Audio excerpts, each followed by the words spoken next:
Bet you didn't know how these everyday phrases originated. Today, together, you and I are going to learn the rest of the story. Ball to the wall. Early aircraft throttles had a ball on the end of it. In order to go full throttle, the pilot had to push the throttle all the way forward into the wall of the instrument panel. Hence, ball to the wall.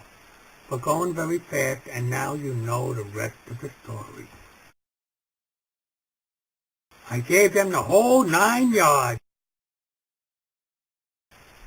During World War II, U.S. airplanes were armed with belts of bullets which they would shoot during dogfights and on scaping runs.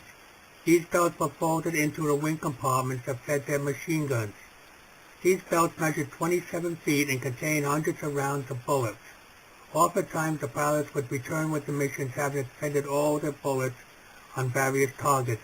They would say, "I gave them the whole 9 yards," meaning they used up all their ammunition. God willing and the creek don't rise. Did you know the saying, God willing and the creek don't rise, was in reference to the Creek Indians and not a body of water? It was written by Benjamin Hawkins in the late 18th century. He was a politician and Indian diplomat. While in the South, Hawkins was requested by the President of the U.S. to return to Washington. In his response, he was said to have written, God willing and the creek don't rise. Because he capitalized the word creek, it is deduced that he was referring to the Creek Indian tribe and not a body of water.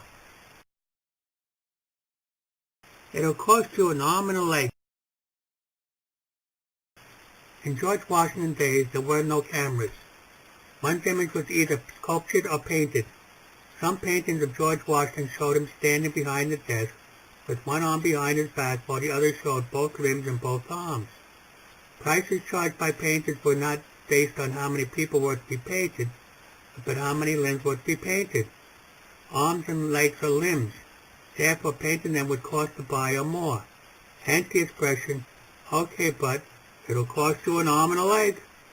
Artists know hands and arms are more difficult to paint. Big wig. As incredible as it sounds, men and women took baths only twice a year, in May and October. Women kept their hair covered, while men shaved their head because of lice and bugs, and wore wigs. Wealthy men could afford good wigs made from wool. They couldn't wash the wigs, so to clean them they would carve out a loaf of bread, put the wig in the shell, and bake it for 30 minutes. The heat would make the wig big and fluffy, and hence the term big wig. Today we often use the term, here comes the big wig, because someone appears to be powerful and wealthy. Chairman. In the late 1700s, many houses consisted of a large room with only one chair. Tom lay a long, wide board folded down from the wall and was used for dining. The head of the household always sat in the chair, while everyone else ate sitting on the floor. Occasionally a guest, who was usually a man, would be invited to sit in this chair during the meal. To sit in the chair meant you were important and in charge. They called the one sitting in the chair the chairman. Today in business we use the expression or title chairman or chairman of the board. Mind your beeswax, crack a smile, losing face. Personal hygiene left much room for improvement.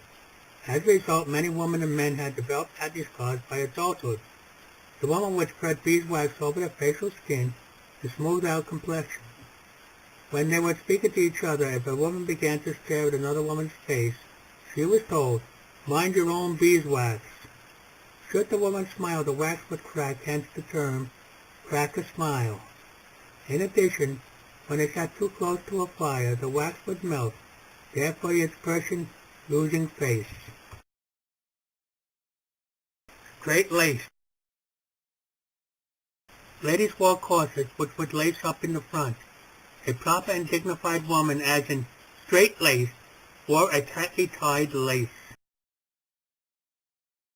Playing with the full deck. Common entertainment included playing cards.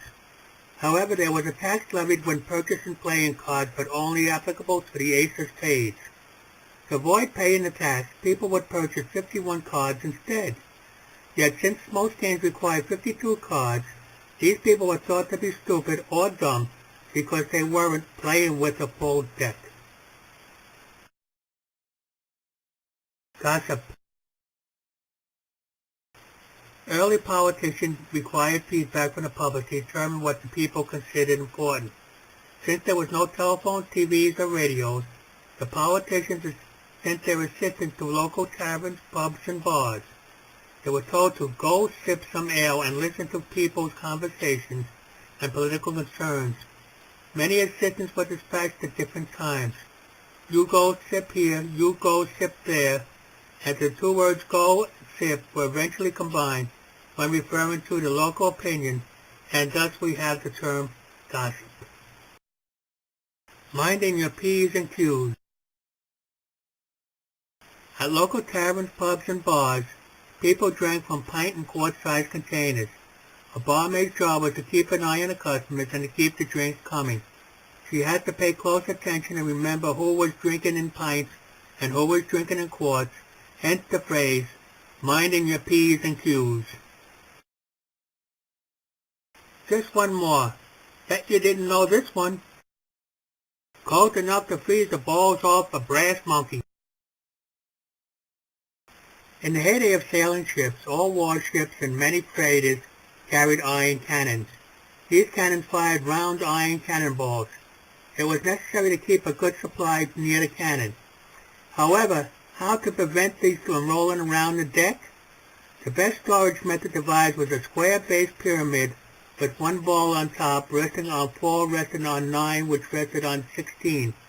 Thus a supply of 30 cannonballs could be stacked in a small area right next to the cannon. There was only one problem: how to prevent the bottom layer from sliding or rolling from under the others, and the solution was a metal plate called a monkey with 16 round indentations. However, if this plate were made of iron, the iron balls would quickly rust to it. The solution to the rusting problem was to make brass monkeys. Few landlubbers realized that brass contracts much more and much faster than the iron when chilled. Consequently, when the temperature dropped too far, the brass indentations would shrink so much that the iron cannonballs would come up off the monkey. Thus, it was quite literally cold enough to freeze the balls off a brass monkey. All this time you thought that this was an improper expression, didn't you? If you don't send this fabulous bit of historic knowledge to any or all of your unsuspecting friends, your hard drive will kill your mouse. Poor mouse.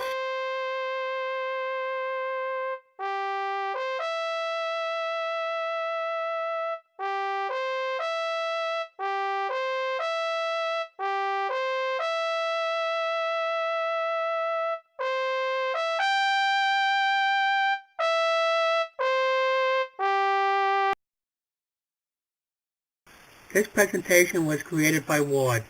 Contents come from various sources and I do not claim any as my property.